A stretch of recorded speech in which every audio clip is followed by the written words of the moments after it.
Trump Bharat के चावल पर टैरिफ लगाने की धमकी दे रहे हैं, वो भी ऐसे समय में जब अमेरिका का एक डेलीगेशन भारत आ रहा है ट्रेड डील पर बात करने के लिए। ये जो महिला आपको ट्रंप साहब के साथ में दिख रही हैं बैठी हुई, ये एक मीटिंग के दौरान बोलती हैं कि कई देश यूएस में राइस डंपिंग कर रहे हैं। तो ट्रंप साहब पूछते हैं कि कौन देश ऐसे हैं जो यूएस में राइस डंपिंग कर रहे हैं, तो ये नाम लेती हैं इंडिया, थाईलैंड और China. We do believe that countries are dumping rice into this country today. Which countries?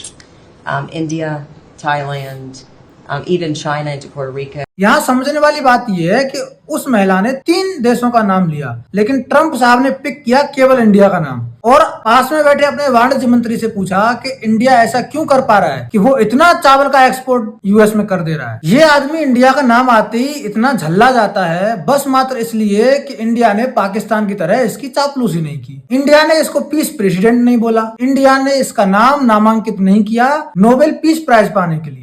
इस बात से ये आदमी आज तक परेशान है और टैरिफ खेल रहा है। अगर भारत के चावल पर ट्रंप टैरिफ लगा भी देता है तो भारत पर इसका कोई खास फर्क पड़ने वाला है नहीं। भारत दुनिया का सबसे बड़ा राइस का एक्सपोर्टर देश है और दुनिया में 40 देश ऐसे हैं जहां 50% राइस की आपूर्ति केवल मात्र भारत करता है। तो भारत तो अपना कोई बाजार तलाश लेगा, लेकिन दिक्कत उन यूएस नागरिकों को होगी जो भारत का बासमती राइस खाने के आदी हो चुके हैं। इंडिया का बासमती राइस में जो सुगंध है, जो स्वादिष्ट जो उसका टेस्ट है, उसको लेकर के यूएस नागरिकों को प्रॉब्लम होने वाली है। अगर ट्रंप राइस पर टैरिफ लगा भी देता है तो भी यूएस के नागरिक बासमती राइस भारत का खरीदेंगे ही खरीदेंगे। कोविड के टाइम पर भी जब हम लोगों ने राइस को एक्सपोर्ट करना थोड़ा कम कर दिया था तो दुनिया के कई देशों में हाहाकार मच गया था कि राइस आएगा कहां से। अब जहां ट्रंप साहब को इंडिया से इतनी शिकायत है कि इंडिया हमको ये क्यों बेच दे रहा है, इंडिया हमको वो क्यों बेच दे रहा है, इंडिया हमको चावल क्यों बेच दे रहा है, तो क्या ऐसे टाइम पर इंडिया और यूएस की ट्रेड डील संभव है? क्या वो सक्सेस हो पाएगी? और अगर ये ट्रेड डील अब सक्सेस नहीं हो पाती है तो इंडिया को रीवैल्यूएट करने की जरूरत है